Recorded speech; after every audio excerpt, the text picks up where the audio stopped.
So you can go back to where you were presenting it. And I'll come do the introduction here in just a second. I'll stand about right here. Okay.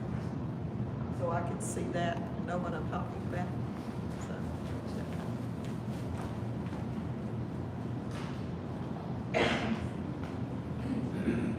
How are you doing?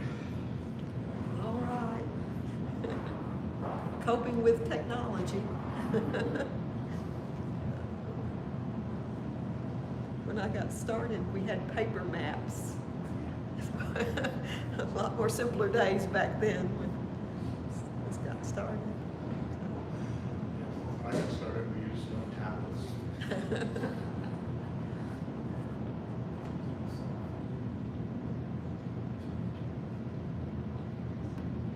Technology makes it take a little more time than it used to with just the carousels and the slides and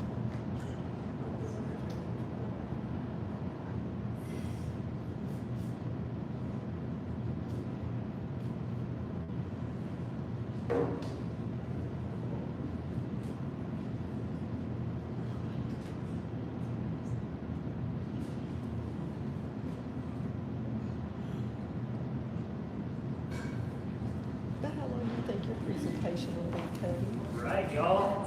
2 minutes, so don't let me talk past 45. Maybe give me a signal when it's 30 minutes that I talk. So we can go ahead and get started. First of all, thank you all so much for coming out tonight. I'm Eric with Outdoor Chattanooga and the Department of Parks and Outdoors. We're really excited to be hosting these winter workshops. These are a ton of fun. So again, thank you so much for coming out. During the presentation, if y'all need to use the restroom, they're located right over there. Emergency exits are the front and back of the building. Other than that, enjoy the show. Linda Hickson. Thank you. Yes, I'm Linda Hickson, and I'm involved with the Great Eastern Trail Project. I got involved with that through my involvement with the Cumberland Trails Conservancy.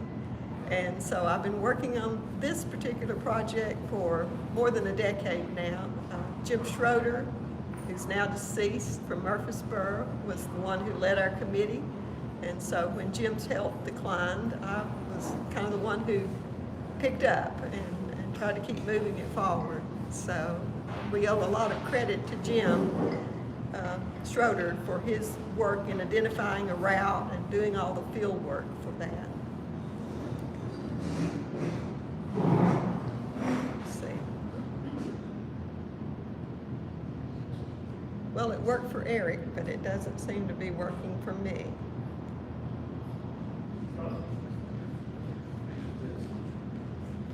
Aim at this. You aim that for me.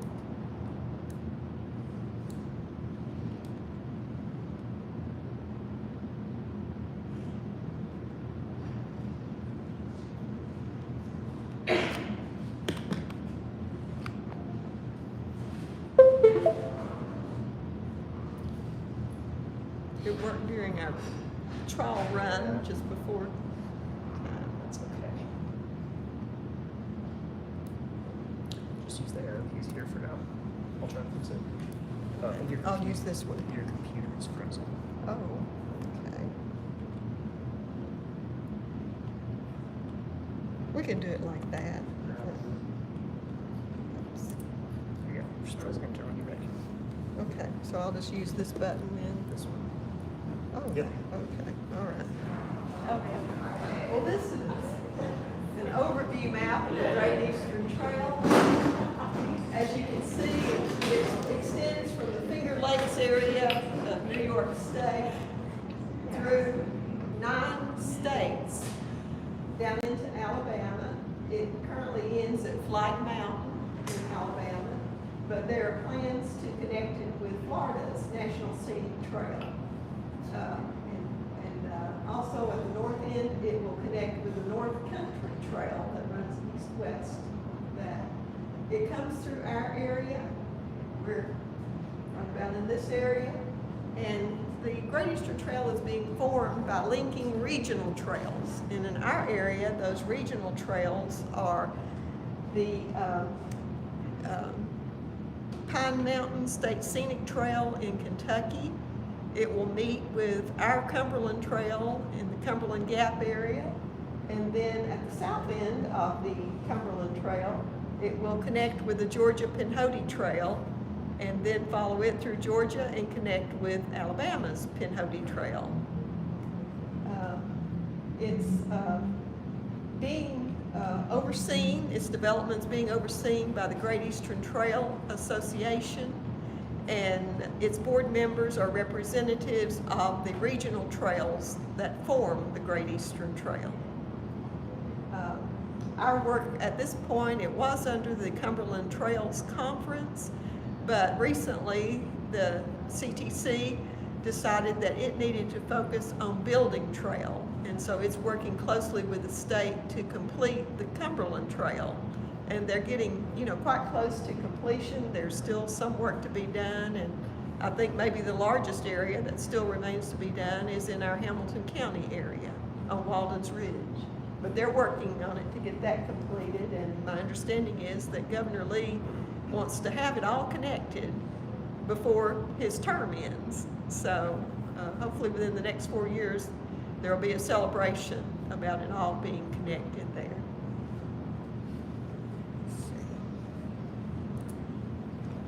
Okay. The standards for the development of the Great Eastern Trail, it's supposed to be really pretty much a wilderness trail. It's envisioned as a footpath through the Appalachian Mountains, and I've read in some instances that people are expecting it to provide even more of a wilderness type experience than you get on the Appalachian Trail. It's to be non-motorized, but where they use existing trails and the land managers have allowed for horseback riding or mountain bikes, they don't try to change that use. But their goal is to, and they do use sometimes, less heavily trafficked roads, but their goal is to have it completely away from a road.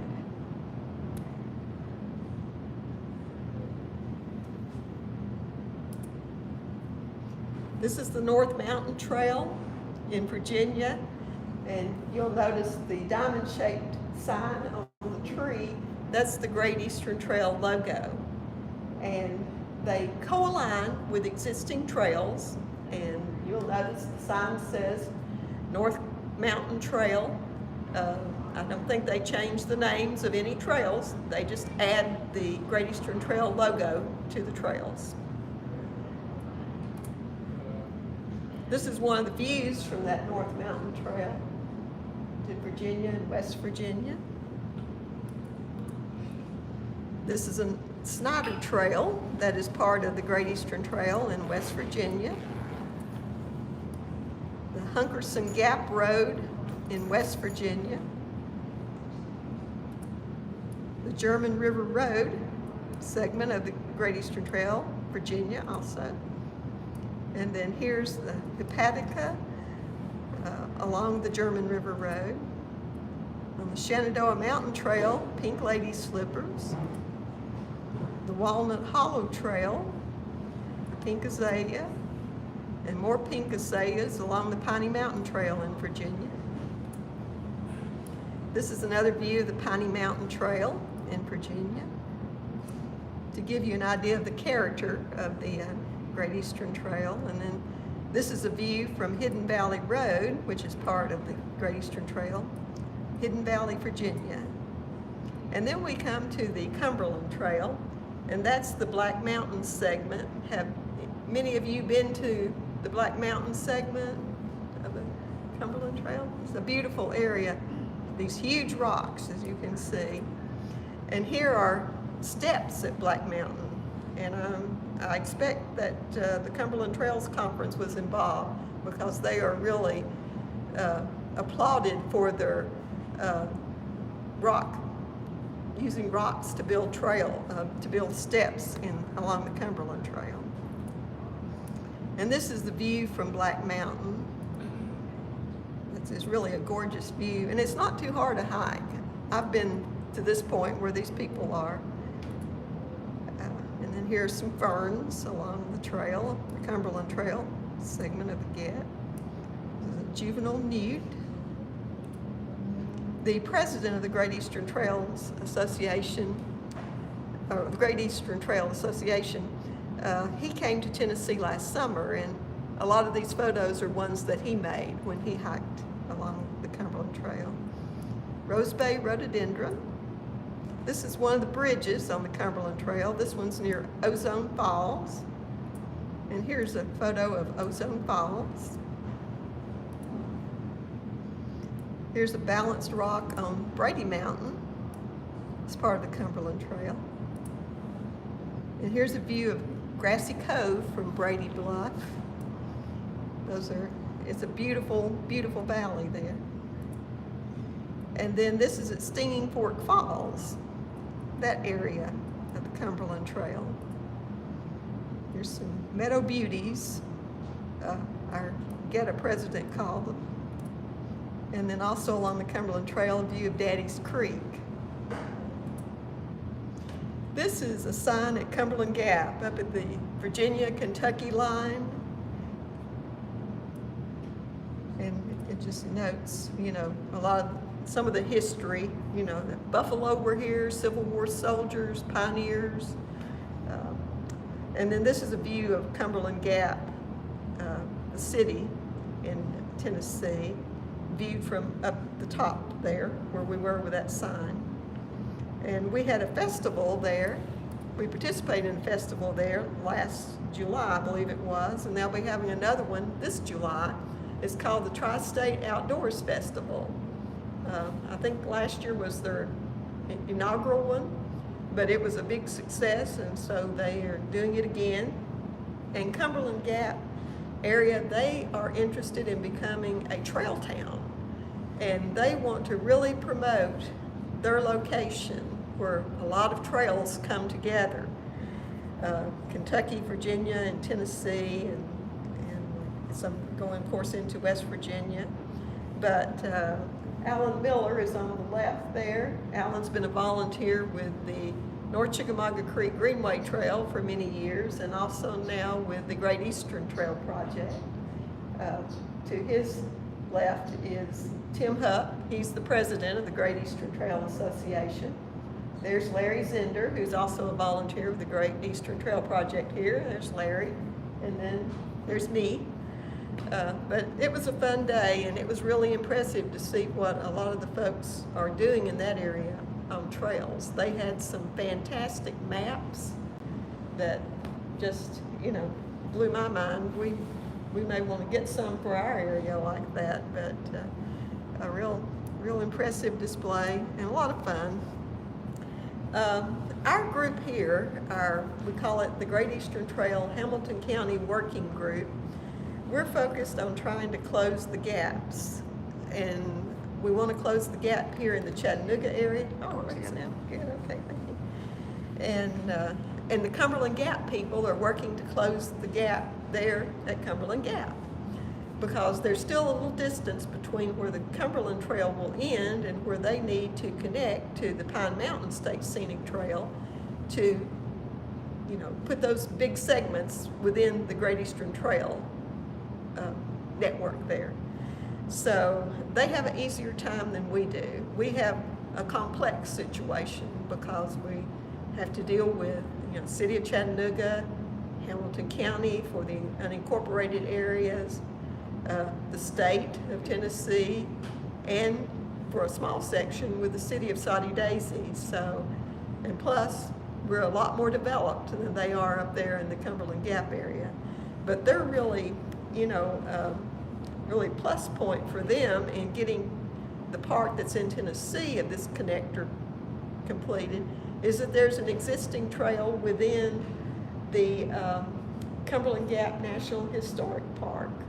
So the park administration is helping a lot with getting that trail improved and available for use. So, but they're a great group, a lot of enthusiasm, and you would enjoy going to their Tri-State Festival this July when it's held, and just seeing all the displays, and they're real good to you. They have good food, and they've got it music. They've got it all set up really well. They're also, I've learned, talking about creating a loop north of Cumberland Gap, Tennessee, that will tie in with the Great Eastern Trail, but also provide people an opportunity to do a loop trail. And they have a lot of historic trails in that area. You know, Daniel Boone and the Wilderness Trail, and I can't name all of them, but they have just a lot. And so, you know, that's a great idea. And the GET itself actually has some forks in it that loop around and then come back together. So I'm kind of a fan of loops. I think those are neat ideas. When we worked initially on the North Chickamauga Creek Greenway, the first segment was there on the TVA property off Lake Resort Drive. And so when it was designed, we encouraged, and the trail planners agreed, we would do a figure-8 loop. And we figured that would keep people moving rather than just walking somewhere and wondering what's on that private land right over there. You know, they would say moving. And so far, I think that's worked out pretty well.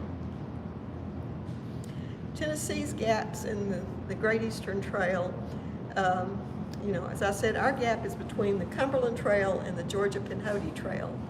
And when Jim Schroeder did his field work and studied to try to figure out what would be the best option for connecting, he looked at, of course, Signal Point, which is where the Cumberland Trail ends, at least so far as what the state is doing right now. But of course, as we know, there's Cumberland Trail within Prentice Cooper State Forest that the Tennessee Forestry Division did years ago. And so that's a pretty fantastic, you know, segment of trail there. So they definitely intend to come and build the Cumberland Trail to Signal Point, have it tie in with the River Gorge trails in that area. And so that's neat. But Jim did not find a good way of getting from Signal Point down to the valley to come through Chattanooga to go and connect with the Georgia-Pinhoti where it needed to.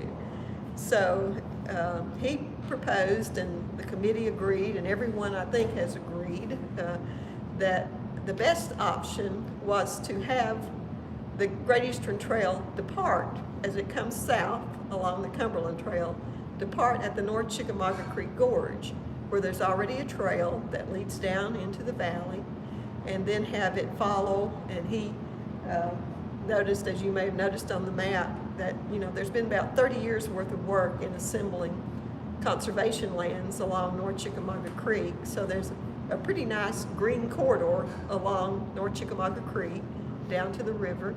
And so it was proposed that that be the route, and then it could cross the Tennessee River, and then, and I can talk more about that later, but then follow the river walk all the way down now to Lookout Mountain, pick up on the Guild Trail, go up and take some of the National Park Service trails, and go on down into Georgia. And Cody Roney is here with the Lula Lake Land Trust, and we were all just delighted with their trail building program, the Chattanooga connector and then the Cloudland connector. It just really helped fill the gap.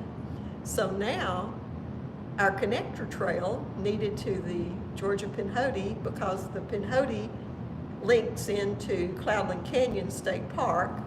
It's a designated road walk at that area down there, but it is designated, and they've got it all mapped, and they've got a guidebook for how hikers can get around. And so you can hike all the way from the River Park at the south end of the C.B. Robinson Bridge on the Riverwalk, all the way to Cloudland Canyon State Park, and then pick up the Georgia-Pinhoti. And it is, you know, it's described in their guidebook, and you can walk quite a bit still in Georgia is road walk, but it's all mapped out. And you can walk from there all the way to the Georgia-Alabama line. And then Alabama has quite a bit of its Pinhoti Trail completed. I think just in kind of the area around Flag Mountain, there's still some trail to be built. But, you know, it's a tremendous amount of distance that one can hike now. On the Georgia Pinhoti, they still need some camping sites along some of the roadwalk areas.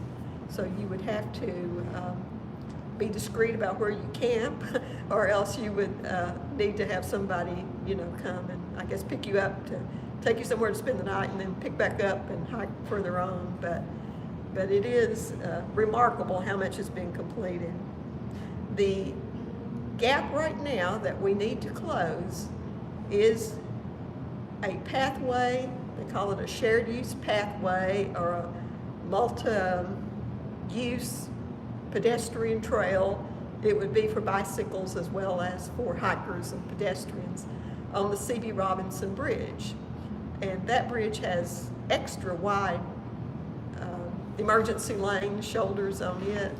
And so they feel they can not have to reduce the lanes. They can make a space and have a separation from the traffic to allow people to cross on the C.B. Robinson Bridge. So we need that in place. We need the riverfront trail that would go between C.B. Robinson and the Chickamauga Dam area to connect with the Greenway and the trailhead there at Lake Resort Drive. And then they can continue on the North Chickamauga Creek Greenway Trail, which has been built up to a little past Bethel Bible Village. But there are sections that need to be complete. The land has been pretty well assembled to get it to Hickson High School, but beyond Hickson High School, there's quite a bit of publicly owned land, and the state and the North Chickamauga Creek Conservancy, and so there would still be some acquisitions needed, but there, like I said, is quite a bit of state land already, as you can tell from the map when I pull it up. That will get you to the gorge to tie in with what has been built already of the Cumberland Trail in the North Chickamauga Creek Gorge. You know, the trail as it comes through here, you know, with the added attention it gets by being part of the Great Eastern Trail, it's going to benefit a lot of communities. And getting across the C.B. Robinson Bridge will link the two main spines of the Greenway trails in Hamilton County. It'll link the Cumberland Trail and the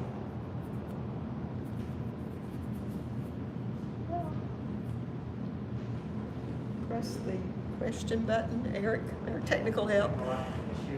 But yeah. It looks like your laptop died. But you had it plugged in to. It's not plugged in. Your laptop is just Oh, okay. it died. It was out of Oh, power. I thought that was the electricity then. No. About that. Okay. Well, do you have a plug-in? I can plug it in. Sure. It'll take a minute. Do you have your laptop charger with you? Linda, do you Yeah. want to put it on my Uh, computer? You emailed it to Yeah, I did email it to you. I mean, if you would prefer that, but I do have the electrical cord.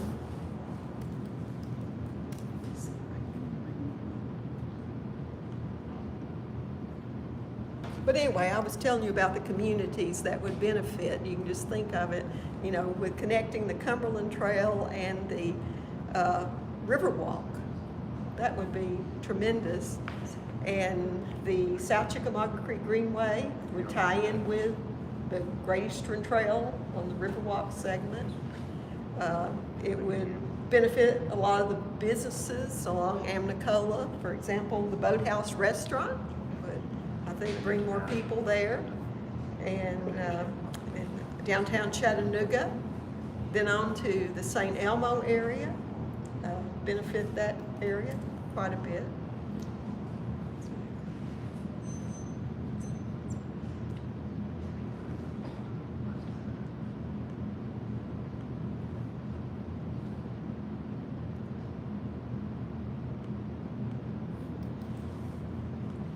I brought a portable power source if needed.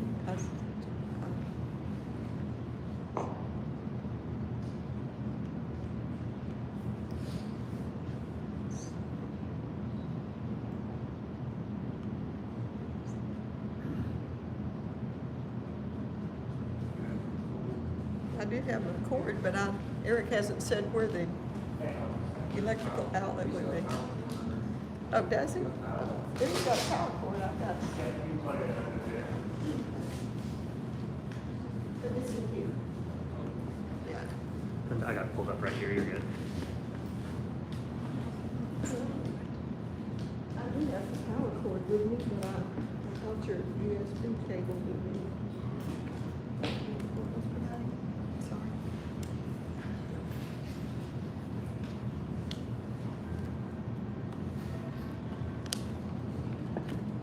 The power cord goes in right Yep. here. Thank you, Cody,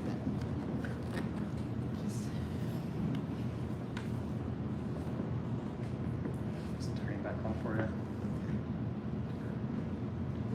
it's coming back on. It'll take it just a minute or two.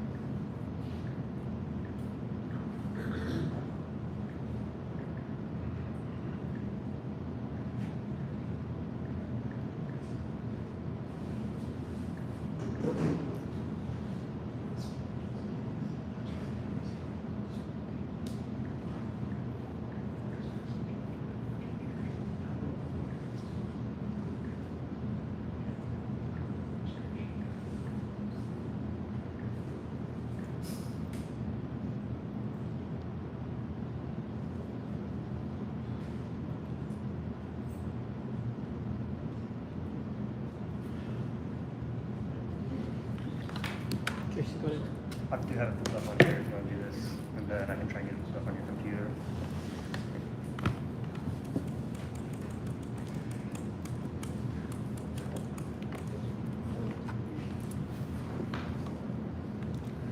Then do you just want to use my computer for now? Well, if this, well, it doesn't. Okay. Is that okay? Let's see. Oh, And then I do have your slideshow pulled up right here on my computer if you want to use it.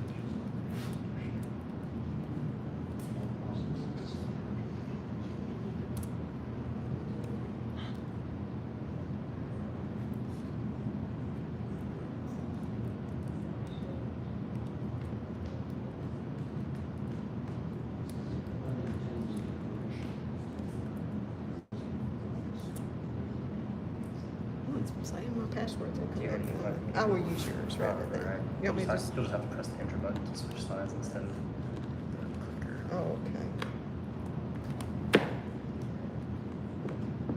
I'll just turn this one off then. Yep. Or let's just move it out of the way. Let's get over this way. So you can just press this to skip back to where you were. Okay, all right. Sorry for that.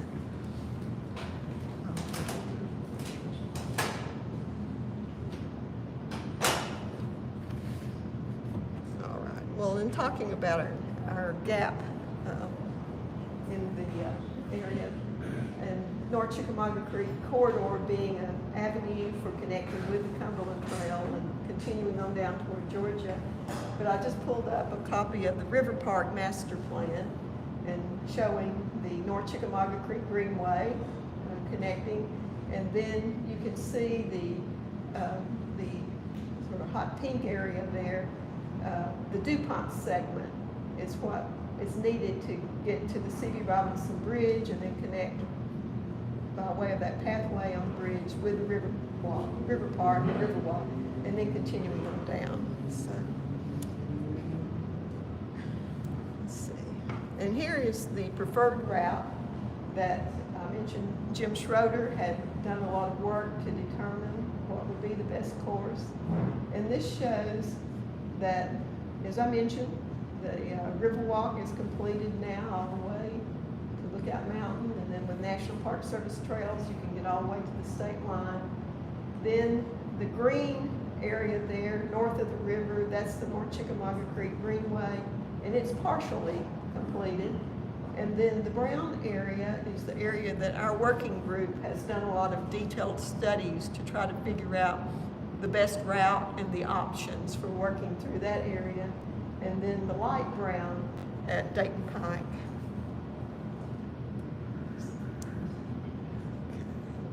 And in Georgia, as I mentioned, the Great Eastern Trail will follow the Lula Lake trails, the Chattanooga Connector and the Cloudland Connector, and Cody will tell you more about those.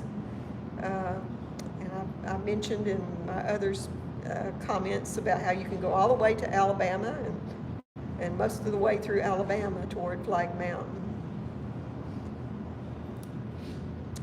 This is the celebration we had at the Tennessee River Park back in April 2013.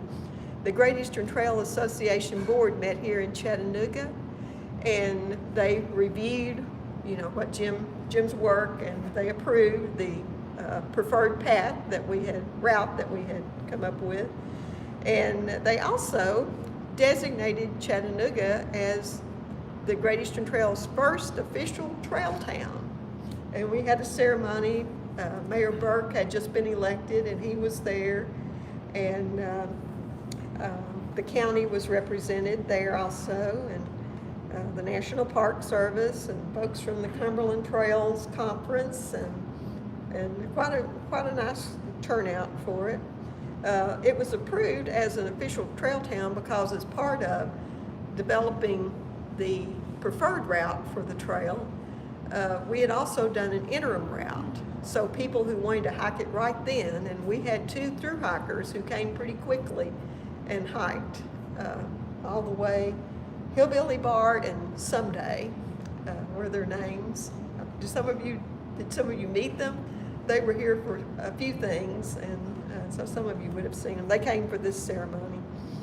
But the interim path is through North Chattanooga and through Red Bank, and it follows roads pretty much. It's about a 13-mile trek, and mostly using road right-of-ways or sidewalks where they're available in Red Bank.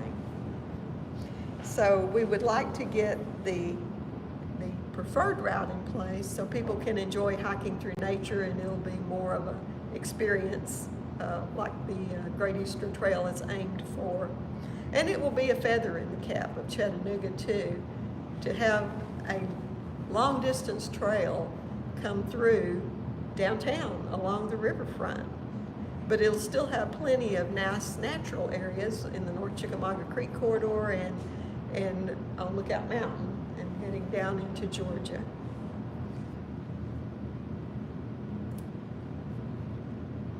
This is the North Chickamauga Creek Greenway Trail. I just wanted to show you the slide on your left. That shows the floodway and the floodplain of the creek. And that's the reason why we still had natural areas available for conserving. And we would like to see North Chickamauga Creek remain a natural stream. So you can see over here the conserved lands, they're picking up a lot of the floodplain area of the creek there, which is a good thing to combine recreation and conservation.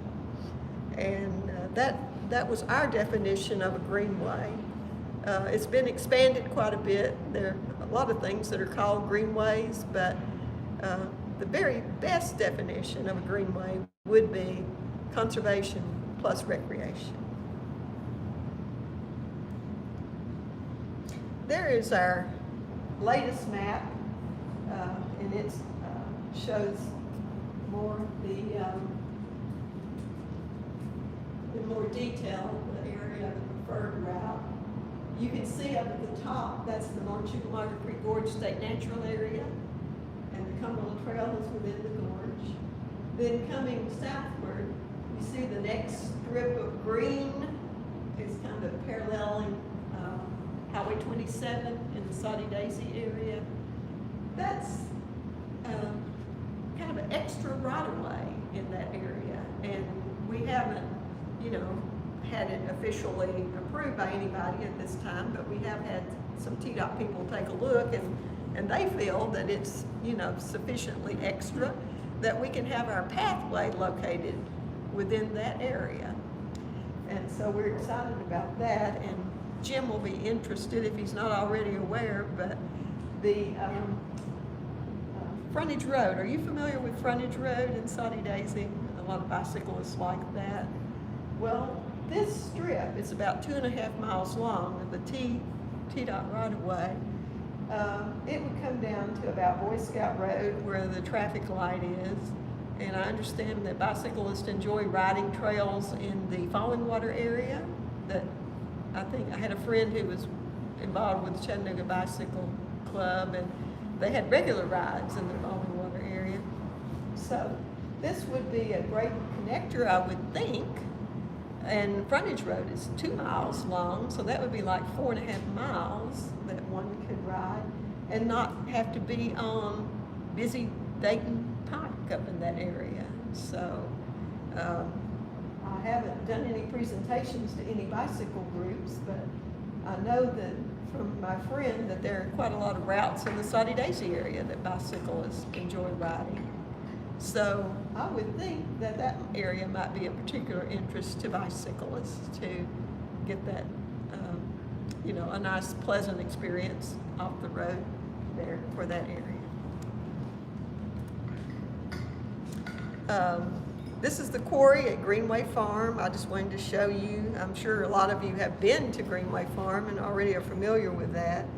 But just to show you some of the natural views. And this is the Snipeman cabin that was rebuilt there on Greenway Farm. And then to your left of the cabin there, those are the gardens that people can reserve and grow their vegetables and whatever else. But the Snipeman cabin, it serves a lot of purposes. There are concerts there in the fall, at least, maybe other times too. The one I went to was in the fall.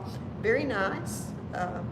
Louis Wamp and his band performed the evening I was there, and it's just real pleasant. Quite a lot of people turn out. And it's just a nice way to spend an evening there. But the Snipeman cabin was envisioned.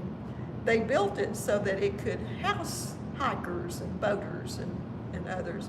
I don't think they've got it quite, you know, organized to do that at this time, but, you know, if the Great Eastern Trail comes through and there are some through hikers, maybe there would be an opportunity for them to make use of the cabin.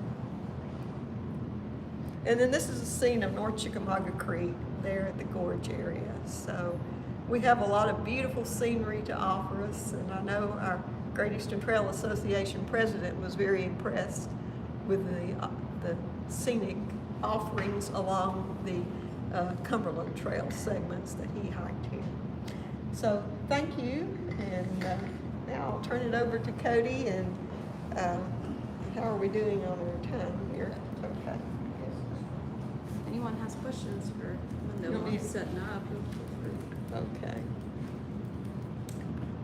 Now, does anyone have any questions for me particularly while she's giving? Sit up there.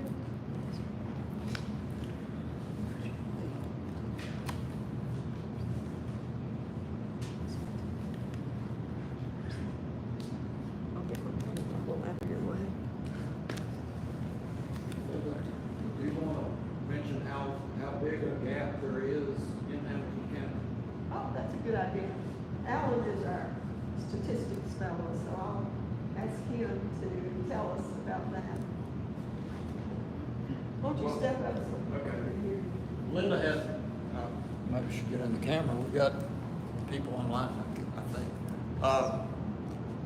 We've got about 17 miles, roughly 17 miles of trail length to fill this gap between Mont Lake Road area and the C.B. Robinson Bridge, so Riverwalk. So we're good up to the Riverwalk from the south. From there northward, we've got about a 17-mile gap. Some of that has trail in it, but not a lot. So there's about 11 miles still to build some trail. But there's a lot of public land and land trust land available for There the is. trail. Not entirely, but a lot of it, yeah. Most of it. So that, just did want to get that Yeah. tidbit in. And we need encouragement, you know, to encourage officials, the state, the city, the county, to step up and help get this completed. Yes, ma'am. So, do they just expect you to stay in hotels, or will they be having some campgrounds? Well, the folks at Montlake, there's new ownership at Montlake, and they are very interested in the Cumberland Trail. And of course, the Great Eastern Trail co-aligns with the Cumberland Trail through that area. And so they are creating a campground as part of what they are doing to kind of revitalize that area up there. So that would be an available campground for people. And there are, you know, hotel rooms in Hickson and certainly in Chattanooga. And so, you know, we'll look at that, but I think we need to get the key players committed to finishing it, so we know we're actually going to do it before we, you know, start looking into trying to get agreements for campsites. But, you know, we are a suburban area, and so, you know, our through hikers through our area may have to, you know, use some hotel rooms or something, and not entirely depend on campsites, but there are some, and we've got some ideas, so. Chattanooga would be a great place to run the trail for weeks on end. It'd be a great place to stay in a hotel. Get a good shower. Well, there's some places that cater to hikers and outdoor folks downtown. Got some new equipment. But also provide lodging. Are you ready to start, I'm ready. Cody? I didn't want to. All right, my name is Cody Roney. I'm the executive director of Little Lake Land Trust. We're on Lookout Mountain, for those who may not know who we are. When I give presentations, I like to start by saying we're more than a waterfall, because that's what most people know Little Lake as, is our incredibly stunning and certainly, you know, worth this visit waterfall. But we've been around, well, actually that says 25 years. We're actually 28 years old. I probably should have updated the slide. We've been here since 1994. We were started by a family that donated a gorgeous piece of property, Little Lake, Little Falls, and they started a land trust. It began as an 800-acre property. Our mission statement is to preserve Rock Creek and Bear Creek watersheds and the land surrounding that. So that's kind of how we determine what properties we conserve and kind of what we look at in terms of what we want to protect. And then of course, number one for us is the long-term stability of the habitats and the, you know, forests and the waterways. But on top of that, our three main mission objectives are conservation, education, and low-impact recreation. So as Linda was saying, conservation and recreation go hand in hand. We've added another element with education. So conservation-wise, we work currently just on Lookout Mountain. We own 4,000 acres in fee, which just means, sorry, I don't need to move. Which means we own 4,000 acres that we hold. We've helped protect over 12,000 acres on the mountain. So we've, for instance, purchased property that we've been transferred to Cobblin Canyon State Park that we've built trails on and then given over to the park. Our education initiatives vary. We have a lot of different programs. We allow mainly schools, homeschool groups, other nonprofits, any sort of group that wants to use the property to come out and hike, to explore, to do water quality testing. We have little scavenger hunts for kids where they identify different plants and animals and things that they might see on the properties. We have a fossil pit at our new Durham property where we allow schools or groups to come do guided digs. It's an old coal mine area, so it's just all the old coal tailings, just like loose rock. You can find tons of fossils in, so we have that program. We're hoping to add more programming at different properties that we own in the future, but right now most of our education is probably at our Fort Preserve, which is where our waterfall is. I have notes, I'm going to be moving back and forth. And then lastly, recreation. So on top of the 4,000 acres that we own, we have built over 60 miles of trails on Lookout Mountain. One thing unique about our trail systems is pretty much all, maybe a few miles of trails that we own. All of our trails are mountain bike friendly and hiker friendly. So we don't just have hiking trails, we mostly have mountain bike and hiking trails. Some of our trails are equestrian friendly as well. Most of those are the CCT that she talked about, the Cloudland Connector Trail, and some of the trails over near Cloudland Canyon State Park. We allow use of all of our trails for bikes as well as for hiking. Okay. So this is our map of our protection. It's really kind of blurry. Can y'all see that okay? I also downloaded it just in case this was an issue. Let's see if this is any better. Oh, that's not any better. Never mind. Sorry, it's going to be a little bit blurry. I don't know.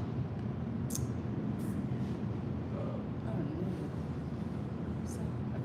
Oh, that scared me.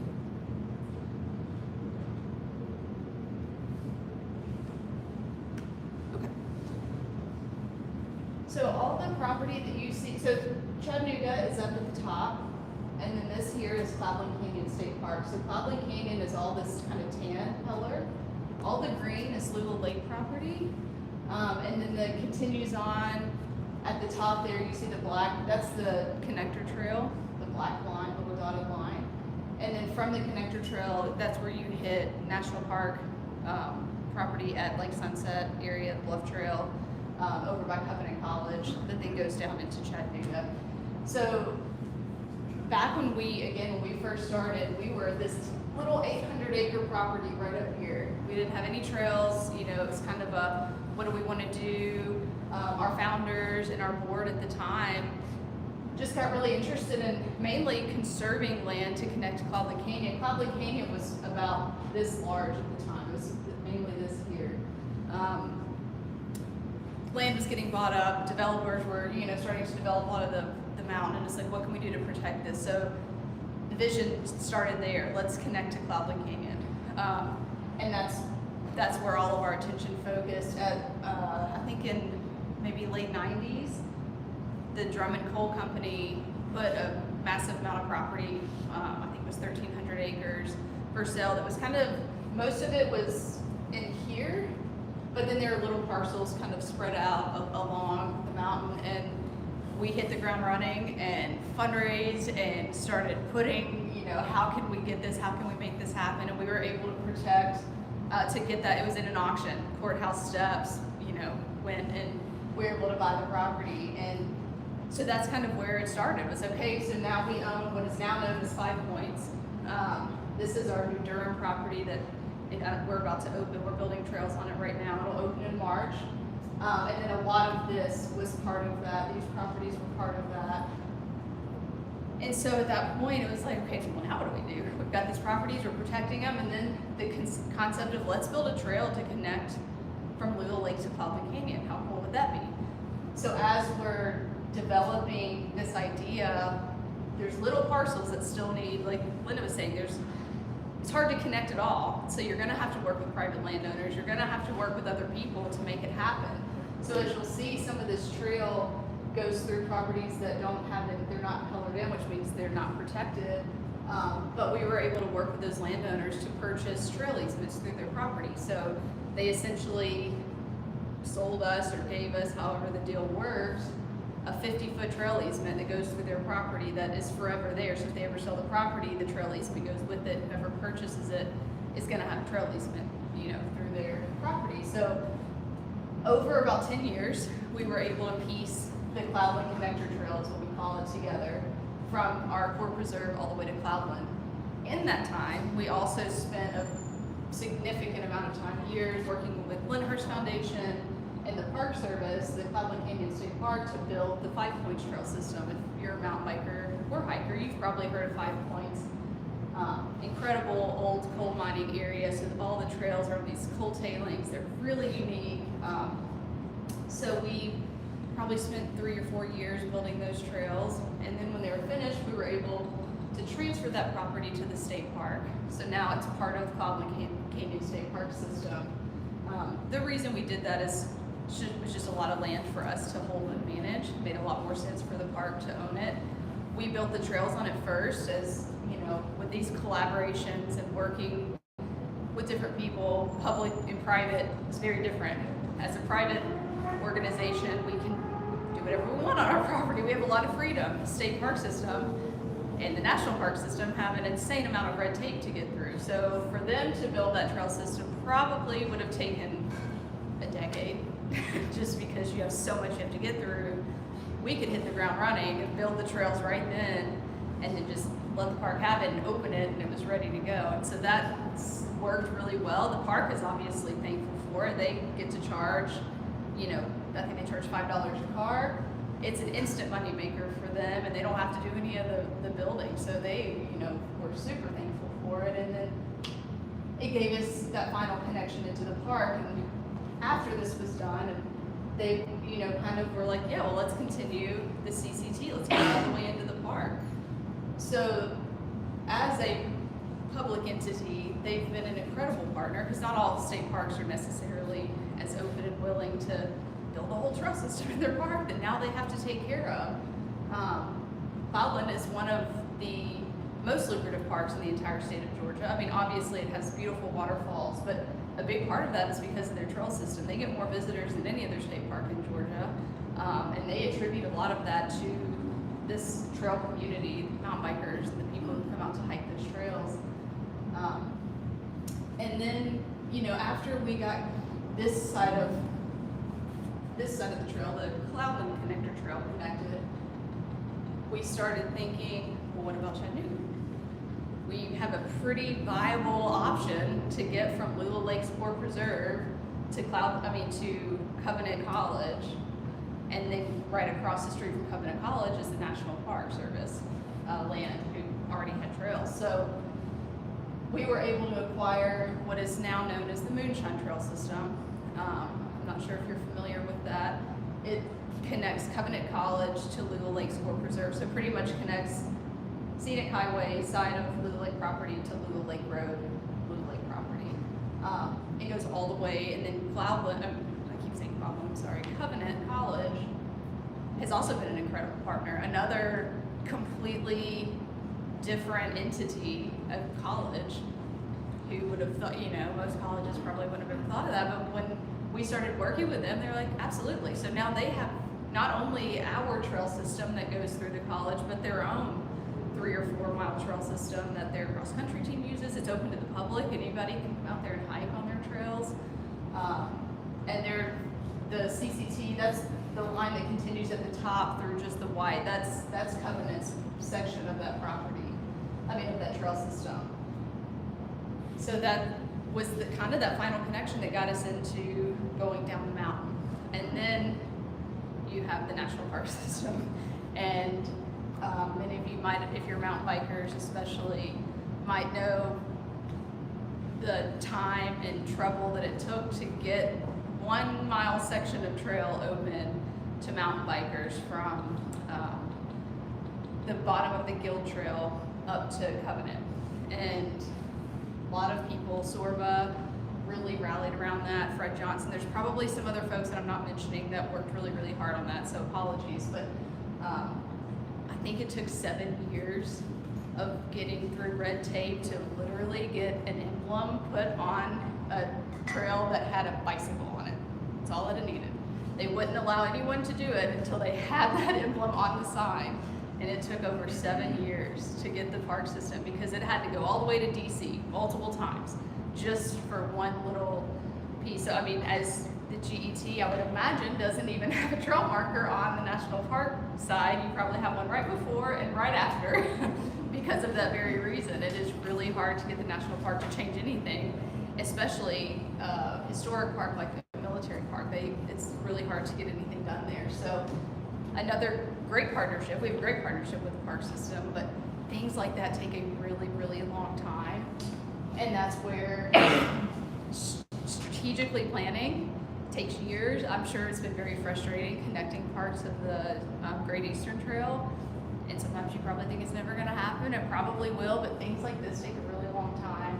And having those relationships are of utmost importance. Having people in whatever office it is, whether it's a park manager, a mayor, whoever it is, on your side, because they come and go. You might have one, and that's what happened with the park system. You have one park manager who was all about it, loved trails, and was, I'm gonna push this through, I'm gonna push this through. Well, it didn't push through in their term, so then the next person comes in, they don't care at all about the trails. That's the least important thing to them, so they're never gonna try to push that through, no matter how hard you push them.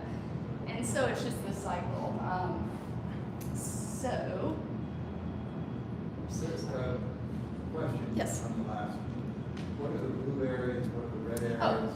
sorry. The blue and red areas are conservation easement properties. So those are properties that are still privately owned, but they have easements on them that restrict any development. So they might be able to have a home or something, but they're never gonna be, and the conservation easements go with the property for. And one other question, on the upper part, there's a gap in the black trail. Okay, so Where is that? that should be filled in. I don't know why it's not black. So that is actually a property, it was not connected. It was private property. We just acquired that piece in 2021. And so now we own it, and that trail does connect. We just need, you can kind of see the trail. I'm just not sure why it's not black. We need to fill it in. Green trail on Yeah, it's part of the trail system. So one interesting thing about, I'll talk about this whole connection here and kind of where it's evolved to in a minute, but because our core preserve, which is our main property with the waterfall, is not open all the time. We're open the first and last weekends of the month. So that makes an interesting connection issue for people doing something like the GET or trying to connect this trail system. And so once the National Park Trail finally happened, we've had a lot of people on their own without even really knowing that this existed. They're, especially mountain bikers who are into bike packing, that's become pretty popular in the last few years. Folks are calling us like, okay, how do we connect this trail? What do we need to do to get from downtown to Cloudland Canyon? What's the deal? How do we get through your property? So we created a pass-through permit where people can now get a permit to pass through our core preserve to continue onto the trail to get to the CCT where it continues at Nickajack. So that property was vital. That was, again, it was privately owned. And the landowner would allow that property to be used for races, but not for just the general public. So now that we own it, it will connect fully.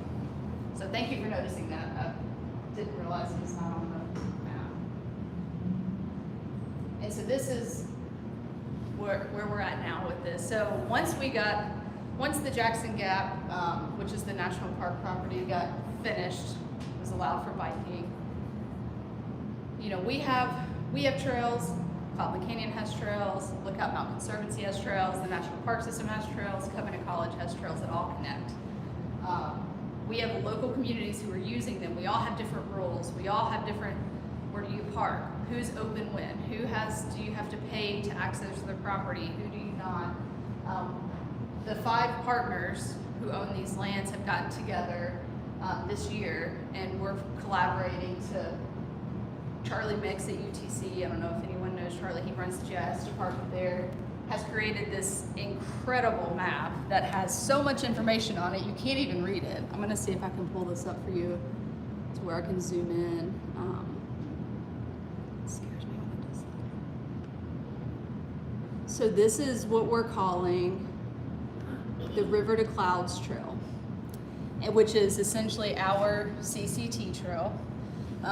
That now connects all the way into downtown Chattanooga. So as you can see, I don't know if you can see my cursor, this is St. Elmo, and this is the Ox Highway trailhead to the Guild Trail. So you go through Lookout Mountain Conservancy, all the way through the national park. This is the GET route as well. You come up the mountain here, you go through Covenant's property, which is this here that doesn't have any color on it, into the Moonshine Trail system, which is Lula Lake, into the Core Preserve, and then this is the Nickajack trailhead here on Nickajack Road. You go through the Nickajack Long Branch section, through 5 Points, through Ascalon, into Cloudland Canyon, and then that's where the GET picks up and continues on into Alabama. So there is now a 36-mile trail system, fully accessible by mountain biking, running, hiking, from downtown to Cloudland Canyon without having to get off a trail, which is a really, really unique thing. We've been doing some research and looking into it. We think this is the first of its kind in the Southeast, at least. An urban, essentially, start in an urban area, and then it's fully pretty much backcountry trails all the way to Cloudland. You're asking about camping. That's obviously an issue, and that's going to be an issue with bikepacking and hiking. And Cloudland at this point is the only place that has camping along that route. Lula Lake is looking to try to find some spots where you can put some backcountry huts or platforms or just camping spots where people can stop along the trail, because that's certainly not everyone can do 36 miles or 60 something miles in one day if you wanted to go round trip. So we're working on it, at least on the Lookout Mountain end of the trail system. I'm sure there's camping in the gorge, North Chick Gorge somewhere. Yeah. So, you'd have to get through the Chattanooga section, but hopefully you'll have good camping options on either end at some point. But part of this, and the reason this map is just, so not only do you have all of these trails, but you have all these different landowners with different rules. And so one thing Charlie did a really great job of is talking about each property owner, what's allowed, what's not, who do you have to pay, and then they've got, all just all the information's here. There's the state park system, what they require. This is just the conceptual map. We haven't gone live with this. National Park Service and Lookout Mountain Conservancy. We're hoping to put this out to the community in about April. We still need to get blazes for the trails. We need to get signage for the kiosk. We need to get maps that are printable. To have this map that's readable right now, it's probably would have to be gigantic. So we have to figure out how to get this map in a pamphlet where you could take it with you. And then this connects into the Riverwalk, essentially. From St. Elmo, you can get onto the Riverwalk. So really this 36-mile trail could be over 70 and then continue on. So we're really excited about finally having kind of a collaborate trail name. And this back up.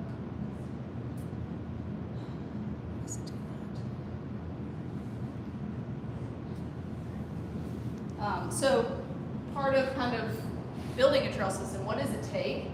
It's a lot. It takes time, first of all, as we've discussed, but a lot of little nuances have to be answered. So this trail system's done. We've got it finished, and we've been working on the process of getting this map to the public for almost a year. And it seems like something that should happen really fast, but it's just not when you've got 5 different landowners. Everyone has other stuff going on, and then you got to think about, what are we going to name it? It can't, we can't use just our trail name. We've got to all come up with something together. We won't change the name of any of our trails. This will just be a route that uses all of our trails, just like the Great Eastern. Branding, you need a logo. You need something to put on a sign. How do we get the information to the public? When you've got, in the Great Eastern sense, probably hundreds of different landowners that you have to deal with. How do you know who charges you to come through, or who doesn't, or who allows camping, or who doesn't? So how do you get that information to people? Mapping. We are very lucky in Chattanooga to have an incredible GIS department at UTC that is very, very willing to help and sometimes donate their time to help us with things like this. And if we didn't have that, we would have never created this map on our own, I promise you that. And then where does the information live? We are just working with 5 landowners. You're working with tons. How do you get all these landowners to have the same information that's accurate on their website, that you're all giving the same information out so that it's not confusing and you're not telling people one thing, we're telling people something else. And then who maintains it? yeah, it's really great to have all these hiking routes, but somebody's got to take care of them. These trails, you know, they don't take care of themselves. And in our case, we all manage our trail systems already. But in other cases where you're working with private landowners, you know, you may be required, they may be something that, well, if you're gonna come through our property, we want you to maintain our trails. And it's a lot of work, it can take a lot of time, and, you know, again, we've got great organizations like Sorba and hiking clubs and different groups that come out and do trail work and trail maintenance. And without that, it would be pretty hard. And then how does this impact the local community? Linda hit on this quite a bit, but this route is already bringing in people from out of town. We get calls maybe once a month about, hey, we want to come do this route, can we? And they're not even from here. We've not even publicized it yet. So just knowing the amount of people that might visit Chattanooga area because of the Great Eastern Trail, because of what we're calling the River to Clouds Trail System, is definitely going to be great for the local economy. Now that the Riverwalk's fully connected, that's probably already drawing people. Creates good partnerships with your neighbors and with other organizations. You know, thankfully, there's a lot of land trusts in this town, and we all work really well together. But if we didn't, and we were all just hoarding our own little, you know, this is our park and this is yours, and we don't want to be connected, then, you know, we would never have something like this. So having great relationships with other organizations that do the same thing that you do is really important. And then, of course, there's economic and tourist impacts, which we already see just with, this is a mountain biking destination. People come from all over to mountain bike, to trail run. You know, we're very, very lucky to have hundreds, if not thousands of miles of trails within probably a 100-mile radius of Chattanooga. I don't think many communities can say that, so. Come visit. We'd love to see you at Blue Lake if you haven't been. We're open the first and last weekends of the month. We have tons of events. We have a race coming up in, I don't think we have a date yet, April or March. It's a Tails and Trails. We partner with Nuga Paws. It's a bring your dog race, a little 5K. It's really fun. So I would love to answer questions if you have any. I can show maps again. I didn't do a long presentation so people could talk, and if Linda has questions, or y'all have questions for Linda as well. Say the name of your trail system again. River to Clouds, RTC. I'm still a little confused about the physical map between the end of the Moonshine Trails and the Nickajack Trail limit. Because the last time I was up there, you had to go along the road. So you're saying now there's a path through the core property? Yes. Okay. We have a path through the core property that right now you can access on open gate days, but we are looking to eventually have it to where if you get a permit, you can access it. Okay, so that's not available yet? No. The permit you're No, working on? but you can do it. You can do it during open gate days for sure. Yeah. Anytime, and then you can connect it either direction from through the core property, through what is known as the F4 trail, all the way. It spits you out on Nickajack Road, and there is a small section on Nickajack Road, maybe a few hundred feet, that you have to ride up the road to get to the trailhead. So there's a trail from on the very southern border of the core property that gets over to Nickajack Road. Okay. Yep, and it's probably about a mile. So if you come out of Moonshine and take the road, it's maybe 2 miles to the Nickajack Trailhead. This is probably the same, it's just on trails. It's probably the hardest section of trail on the entire CCT. It's there's a lot of hike and bike moments in there. So a lot of people prefer the road anyway, but we'll eventually, we again just acquired that property, and we were already building the Durham trails at the time. So eventually we'll probably do some work out there, but it does connect. Speaking of the Durham Trail, what's the status of dropping down into the valley? So we have that trails, you can get down there from one side, they're still connecting it out the other side. But you can certainly go down, there's a really cool bridge down there, and then there's a lollipop loop on the other side of the Durham, of the canyon over there, that's about a mile. And you can do that and come back down, go back out. But the connection will be finished by the grand opening. I think there's probably about 15 miles of trails out of Durham. It's great to see a nonprofit helping with this kind of thing. It's just wonderful. Yeah, we're thankful. I was wondering how much mileage is in the state of Tennessee versus Georgia? I have no idea. have no idea. In terms of like all the trails in Tennessee and Georgia, I don't know, but that would be a really interesting fact to know. Yeah, I don't know. I can tell you how many trails we have. I might mention, it was very early, beginning was in working on the Great Eastern Trail, and Jim Schroeder was the lead on that. But we got MOU with the National Park Service pretty quickly to co-align the Great Eastern Trail with the National Park Service trails. That's awesome. And I'm thinking, another person was responsible, but I know he had some of the Great Eastern Trail signs, and I think he may have put them on. That's awesome. You must have had a good park manager at the time, or the red tape wasn't as hard to get through. I think it was mainly the bikes. I think it had something to do with biking. They don't allow biking on any trails really except for that one that goes up to the top of the mountain. So I think that had a lot to do with the different wheels. Awesome. Well, thank you all for having me. Linda, thanks to you as well. Yeah.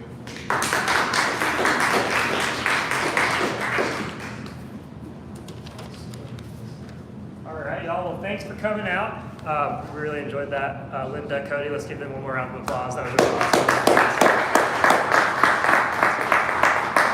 I apologize for those technical hiccups there in the middle. We're still working out a new way of doing this, but we do have lots more winter workshops coming up, so y'all come back and see us. We'll be doing them again. Thanks again for coming out, y'all. Thank